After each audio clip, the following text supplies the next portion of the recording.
This episode is for those of you who are married and unhappy, or separated and trying to figure out what to do next.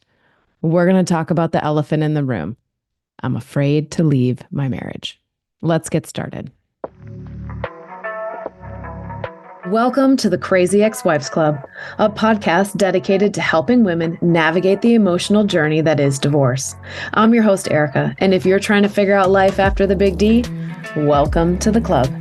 Whether you're contemplating divorce or dealing with the aftermath or any of the many phases in between, the club has got you covered. Each week, you'll hear stories from women who have been in your shoes. This isn't about spilling tea on divorce details. This is about giving you the tools to take control of your own healing journey. Listen in weekly for advice, tips, and tools to help you move through each stage of the process. Hey guys, welcome to another episode of the Crazy Ex-Wives Club. I'm your host, Erica, and today I want to talk about a recent poll that I put up on Instagram. So last week I had asked, what steps are you afraid to take? And the number one answer that came back is, I'm afraid to get divorced. So today I really wanted to explore fear, why fear sucks, how fear controls your life, and what you can do to get through it.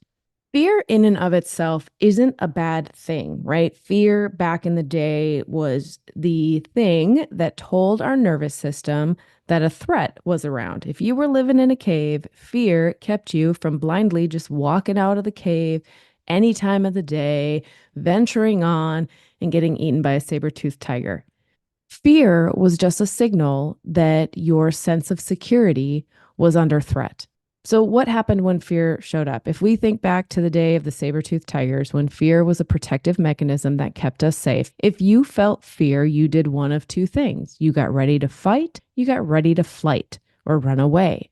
Now, as society has evolved, obviously we're not living in caves anymore. We are not under a constant threat that something is going to eat us, but fear has continued to grow. The busier society has got, the more things that we have compiled, the more threats we feel to our sense of security. I mean, listen to any TV channel, any news channel, read any article. Everything tends to lead with fear. Worries about how bad global warming can be, right? Our planet is dying. We have to do something now. Fears around what's going to happen to society. Fears left over around the inflation that's going on. There is a constant energy of you are under attack. You need to be afraid. Things aren't safe. Now, back in the day, fear was activated every once in a while. And when fear wasn't activated in your central nervous system, your rest and digest side was, your pondering side, your reflection side. There used to be downtime built into a week. We didn't used to go, go, go, go, go all the time.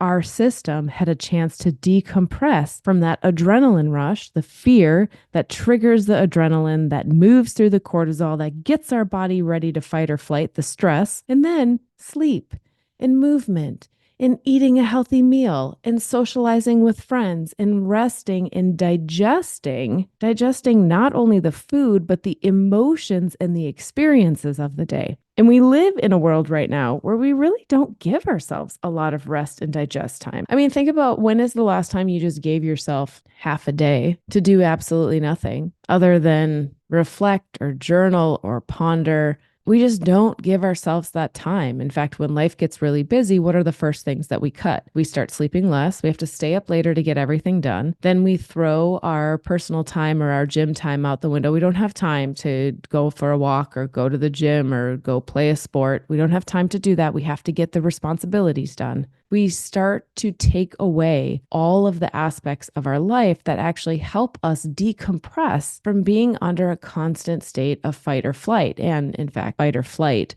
the fear-based side, our sympathetic nervous system, has gotten so large and in charge that it's no longer just fight or flight. Freeze was added. Your system is so stressed, you can't even make a decision. Fawn, being people pleasing to try and make sure that you're safe. Fight, flight, freeze, fawn, more and more keeps adding because we keep letting this fear-based activated side of our nervous system get bigger. And the challenge with that is that fear is really convincing. It not only hijacks your ability to make a logical decision in your mind, but it triggers physical sensations in the body. It physically doesn't feel good in the body. You start to feel stress that moves into anxiety, racing thoughts, racing heartbeats, elevated temperature, muscle stress and strain.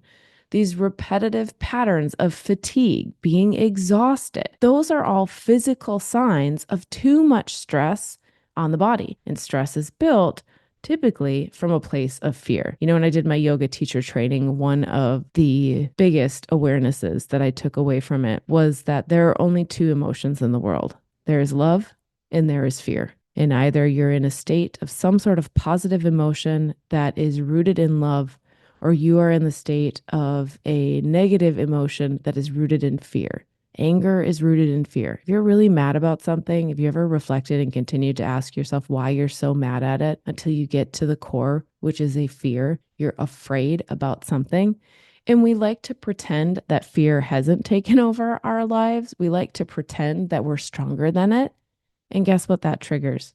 Your desire to control. So if you're in a space, which I tried to control every detail. I tried to control every detail because if I could control every detail, things would go according to plan. That would leave me at less risk of being frustrated or disappointed or hurt or having to do more work. Because guess what? I was maxed out. I had no more hours or energy in the day to be able to handle anything else, which meant I tried to control every single detail. Fear is really powerful. And the only way that we can regain control is we have to little by little chip away at those big fear-based thoughts to the underlying smaller beliefs and start to rewire them. So when I asked, what steps are you afraid to take? And the answer was, I'm afraid to get divorced. My next question was, when your mind says that, when your mind says, okay, what if you have to get divorced? What new thoughts start to trickle in underneath it? And if you're listening to this for the first time right now, grab your journal, grab the notepad on your phone, whatever it is. And I just want you to free write what those are. So like hit pause for a second, free write what those are. I'm afraid to tell my kids. I'm afraid to hurt my husband. I'm afraid to disappoint my family. I don't know how I'm going to pay for things. I don't understand where we're going to live. Will I be alone forever?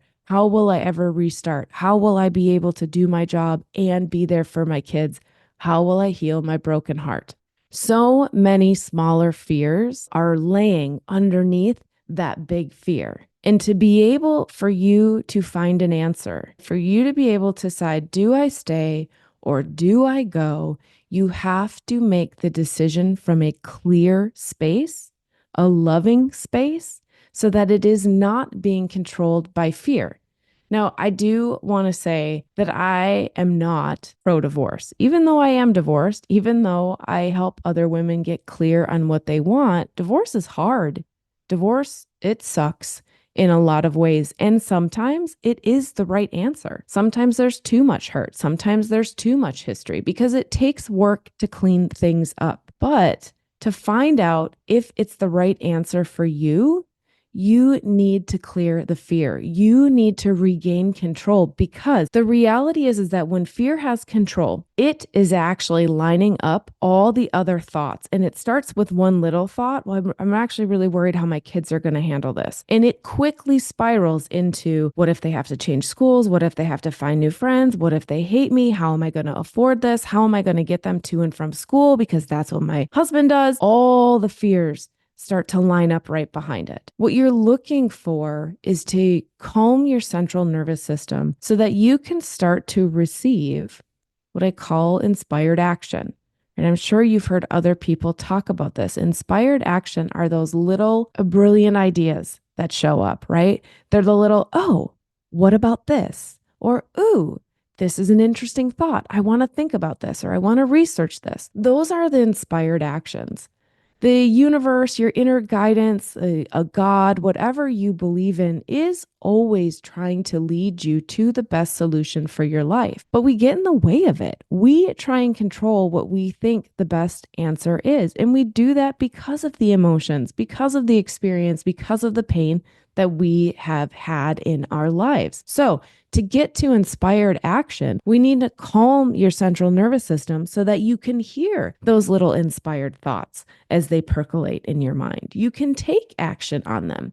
You're asking to get clear on a very big question that has a lot of very small parts. And it's difficult because it is an emotional question and a logical question. And this is where rewiring those fears, first calming the central nervous system, reconnecting with an inner trust, and then finding those inspired ideas are the only way you're going to be able to get to a place where you, without a doubt, know the answer that needs to be made. So when fear is in control, you cannot find or trust the inspired actions that you feel. What does this mean? What I mean by this is that if you're sitting in a place where you are really scared about the possibility of getting divorced, any thoughts that are going to percolate and pop up in your mind are being fueled by that fear. Any thoughts that come up are going to lead you to a place of building more momentum and power around the thoughts of those fear, which is why we have to be able to rewire it, break it down, let it go, move through it, so that you can find the inspired thoughts that are coming from a place of love and abundance. All right, so what are the steps? Name the big fear first. So grab your journal again. Here we go. Let me guide you through this. Grab the big fear first. And if you're driving, just think about it. Is it, I'm afraid to get divorced? Is it, I'm afraid to leave my job? Grab the big fear. And now ask yourself underneath, let your mind run through the list of why you are afraid of that.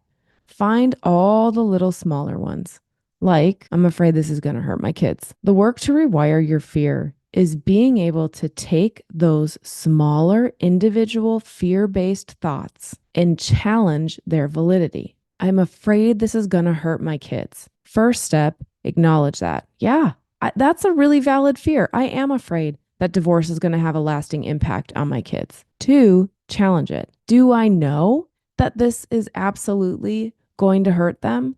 No, I don't know without certainty that this is going to be the worst decision.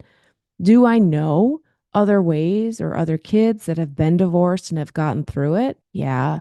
Are there resources that can help me navigate this and support me and my children if divorce is the right option? Yeah, that's true too. You start to challenge the fear and find the facts that support you in knowing that if that is the way that things go, worrying about how it impacts your kid doesn't have to be a fear that controls you, because you know, hey, I know, I'll be able to figure out a solution. If my kids have a tough time with this, the reality is everybody has a tough time with divorce. So I would be shocked to learn that your kids were happy about it. But the speed at which they move through it and adjust to their new normal is 100% impacted by how well you lead the way. Yes, it will impact your kids, but it doesn't have to negatively and severely impact your kids. There are resources. There is support that is out there. In fact, I've had Hannah on twice to talk about helping kids navigate divorce and helping teens navigate divorce. It does not have to be a fear anymore. It might be a thing that you are going to work through in your life. I had to learn how to help my son. I had to learn how to help myself. That was a skill that I needed to grow, but we did learn it and we did figure out and we did move through it. And the fear of how this was going to hurt my son was not a deciding factor in keeping me frozen from being able to make the decision to move forward. Hey there, it's Erica, your companion on this journey at the Crazy Ex-Wives Club.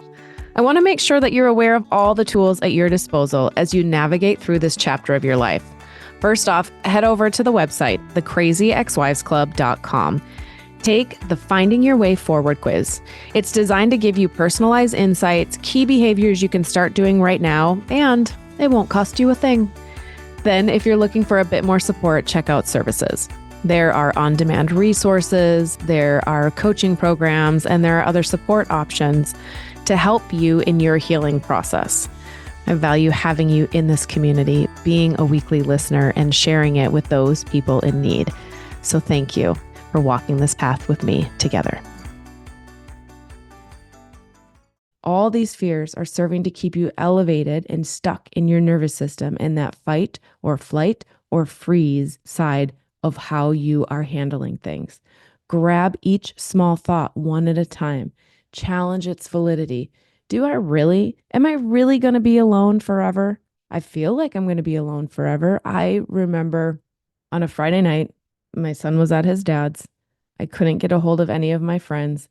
And I finally called my mother, bawling on the phone, saying, I'm going to be alone forever. I might as well just give up. I'm 35. My life's over. How do you restart this late in life? And I remember feeling that that was so true.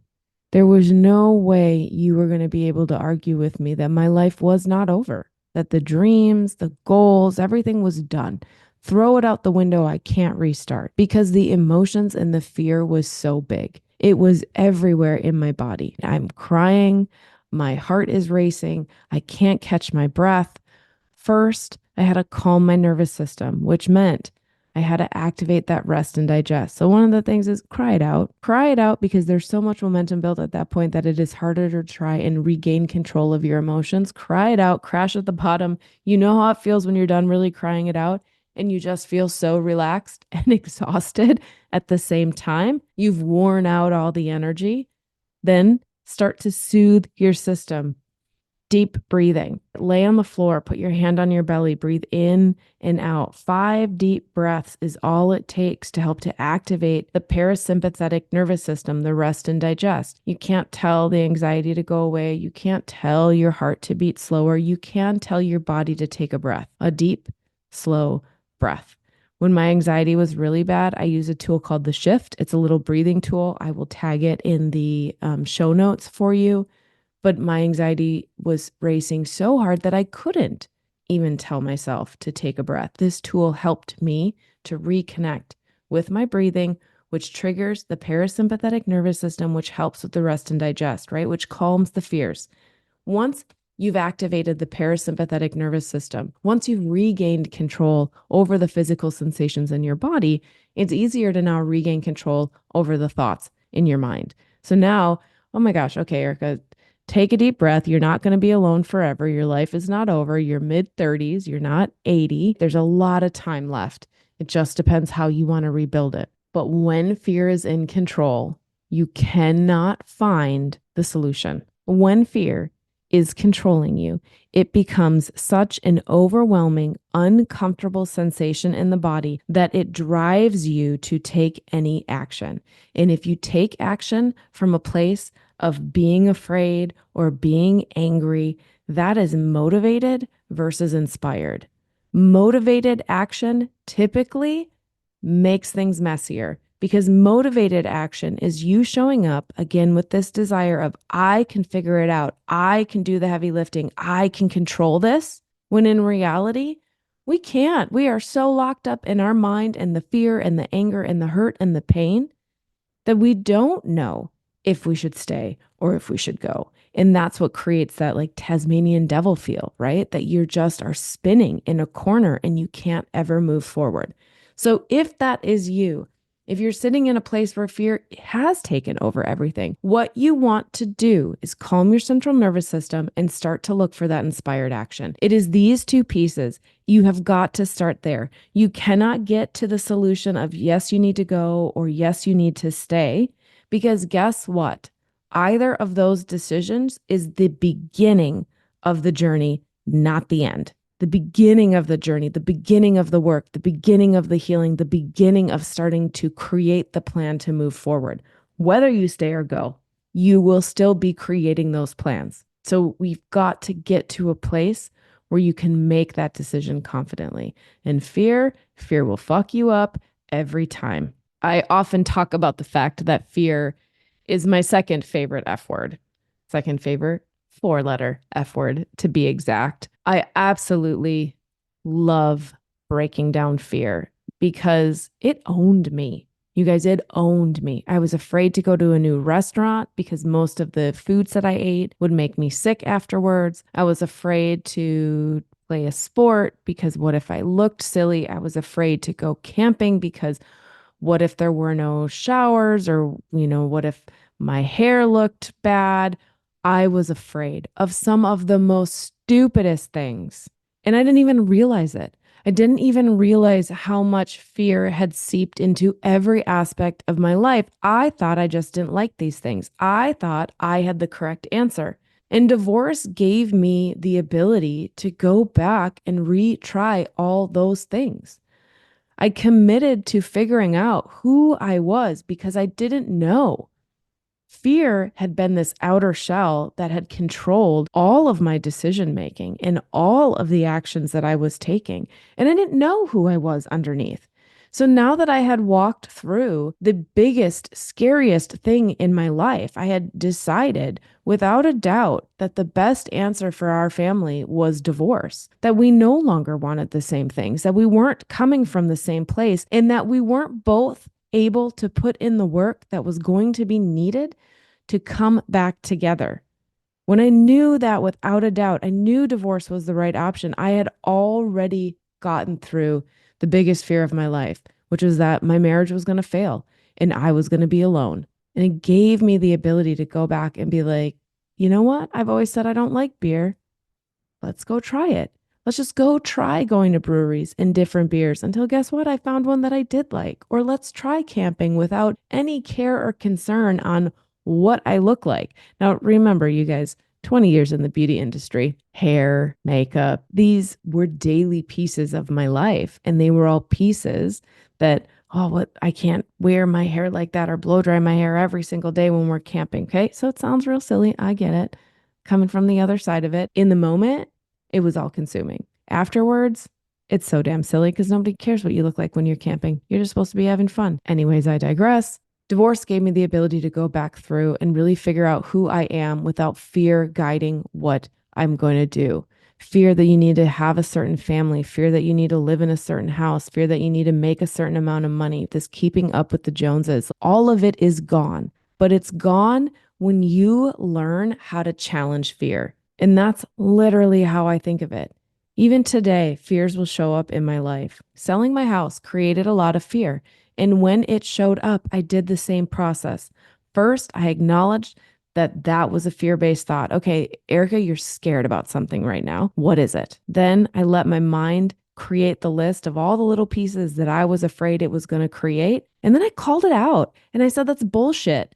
I don't know that that's the way that it's going to go. There is no guarantee that those fear-based worries, the fear projecting into the future is going to be true. And I brought myself back to the present moment. I did my breath work. I love tapping. I absolutely love some sort of bilateral stimulation. We've talked about EFT on the show before, but I tap right, left on the outside of my knees while I'm breathing. So I like to get down on the ground, on the floor. So whether that's on my hands and knees, whether that's laying down or curled up in a ball, right? Then tapping right, left on my knees while I work through the feelings, going for a walk. A big one is when I start to feel that anxiety moving, I grab my phone, I put a good playlist on, and I go for a walk. Because guess what? Walking, right, left, right, left.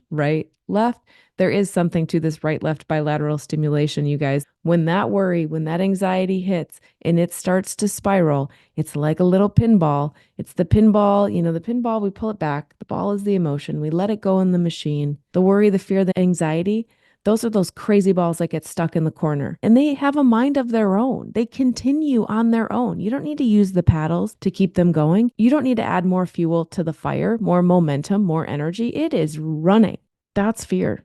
It continues to build and line up more thoughts behind it, more momentum. It gets louder and louder. I used to envision a little fear monster on my shoulder, whispering in my ear, trying to keep me small. You're going to be alone forever. Who would ever love you again? You really screwed this up. You should have done better. All of these conversations, I could hear this little monster whispering it to me in my ear, and I had to tell it that it was wrong. I stopped feeding the fear monster. Fear feeds off fear. So stop letting it continue to build. It's a process, you guys. It's little by little. That's where I'm saying grab the journal, write the big topic, allow the rest of the smaller ones to flow out underneath, and then one at a time, grab those fear-based thoughts and challenge them. Is this really true? Without a doubt, is this true? Answer is no. You cannot guarantee what is going to happen in the future.